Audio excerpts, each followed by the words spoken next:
RTP. 9:17. Le damos la bienvenida a Esteban Santos. Él es internacionalista y decano de la Universidad de los Hemisferios. Con él hablaremos sobre los resultados de la gira presidencial por Asia y Europa. Esto después de que el presidente haya visitado China, Italia, que ahora se lo encuentre en vacaciones en Capri, en algunos videos que se han tomado. Bienvenido, estimado Esteban, a la mañana en RTP. Muchísimas gracias. Ya me gustaría también poder estar por esos idílicos paraísos, pero bueno, encantado de estar con ustedes. Igualmente. Doctor, empecemos por China. El presidente Lasso, que para muchos, me incluyo, no es que fue, digamos, un gran gestor, logró cuando visitó a China un mejoramiento de las condiciones de servicio de nuestra deuda con ellos, ¿no? Fue en su gobierno en que se concretó, o más bien se terminó por plasmar la versión final del Tratado de Libre Comercio, que luego se aprobó bajo este gobierno, con la asamblea, con la anterior legislatura, ¿ya? Con el presidente Noboa no hemos visto realmente, o no se ha anunciado algo parecido. ¿Qué más se puede decir de la visita del presidente Noboa a China? Miren, lo que ustedes estaban diciendo en la antesala, yo celebro y comparto las palabras. O sea, seguirle el ritmo político al Ecuador no siempre es fácil, porque el giro periodístico noticioso es muy, muy rápido. Y yo lo que quiero, personalmente, más allá de que me caiga bien o me caiga mal el gobierno de turno, lo que yo quiero es una visión muy clara, una visión hacia dónde me estoy abriendo a una comunidad internacional. ¿Qué quiero, en resumen, cómo quiero que me vea la comunidad internacional? ¿Cómo quiero que me vea el mundo? ¿Ya? Creo que el Ecuador ha dado un viraje de 180 grados y que en lo personal estoy absolutamente de acuerdo con una idea de una apertura comercial. Entonces siempre la pregunta es, bueno, si usted va a pasearse por todo el mundo, ¿qué puede traer de concreto? Y aquí creo que hay dos temas que si se llegan a concretar, bueno, valió la pena la gira.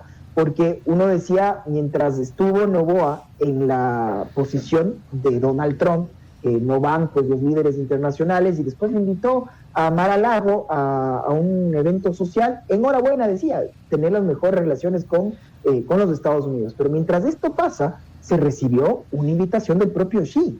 Y eso no es para mí un tema menor, que el Ecuador logre manejar la geopolítica de esta manera en un momento en el comercio internacional y las relaciones del orden mundial como tal están tan divididas y tan complejizadas.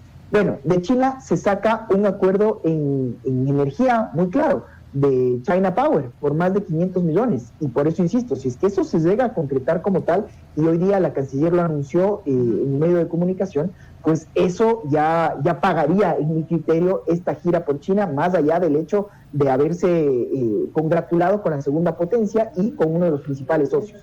A esto se vino España, y con España lo propio, 500 millones más en cooperación en energía. Entonces, mientras se pueda concretar acuerdos en materias, en sectores específicos, yo soy el primero en celebrar que la nueva política ecuatoriana tenga como eje el revisar a la comunidad internacional y ver estos temas de cooperación directa. Sí, un poco pues para poner en contexto a la ciudadanía, ¿en qué consisten estos dos convenios de llegarse a concretar con China y España en cooperación energética?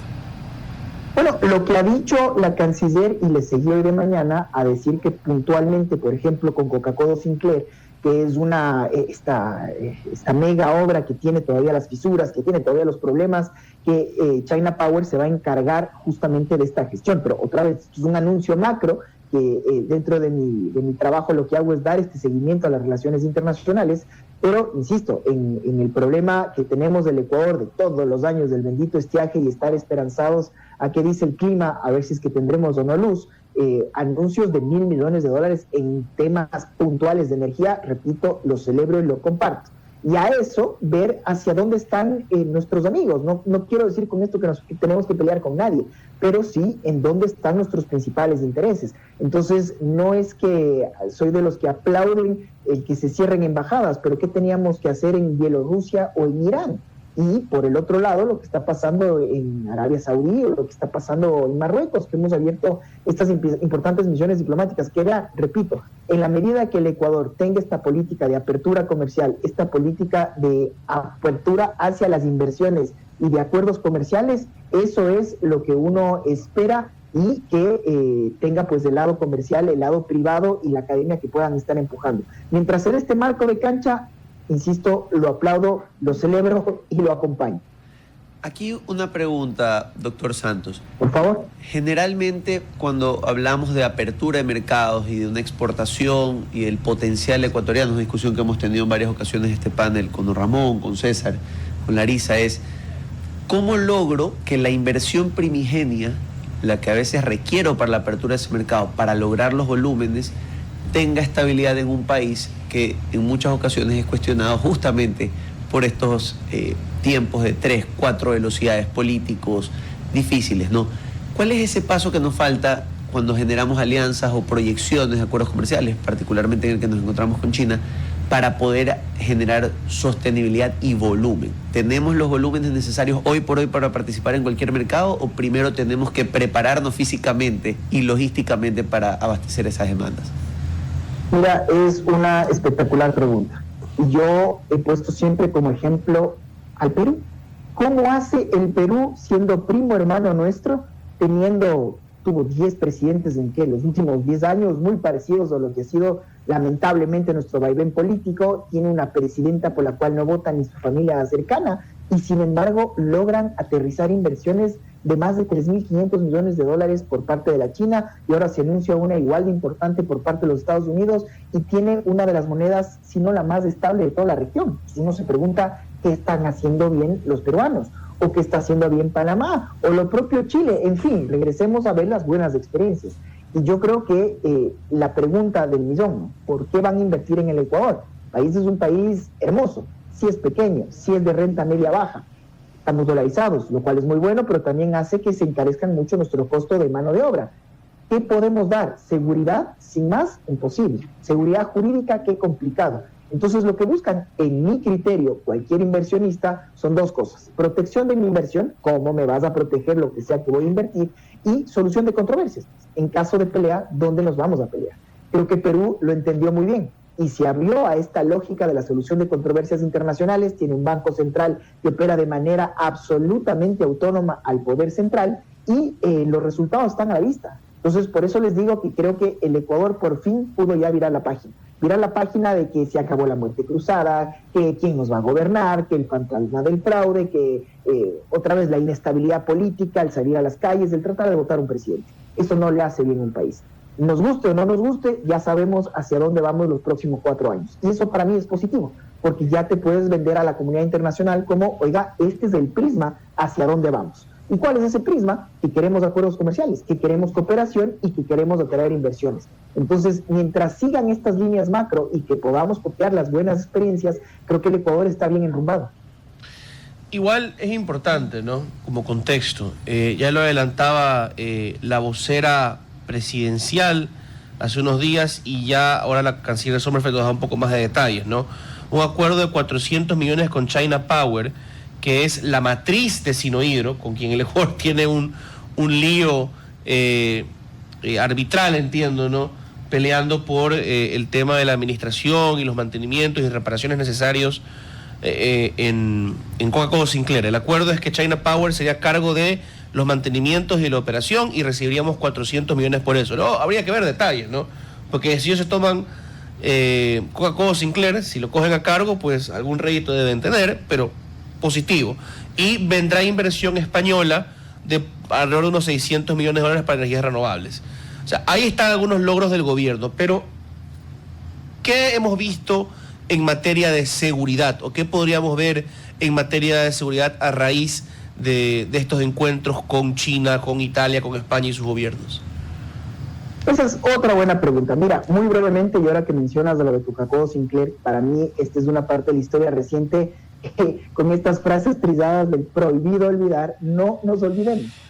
refundemos la patria, ¿no? Ya vamos refundándola 20 veces. Y en esta última refundada dijimos que éramos muy soberanos, y como éramos muy soberanos, el Ecuador dijo en el artículo 486 de la Constitución que no cedemos soberanía a instancias de arbitraje internacional. ¿Por qué? Porque ya vimos todos los problemas empezamos a perder estos arbitrajes internacionales cuando les cambiamos las reglas del juego a la gran mayoría de petroleras que estaban en el Ecuador, Occidental, Perenco, Burlington, en fin.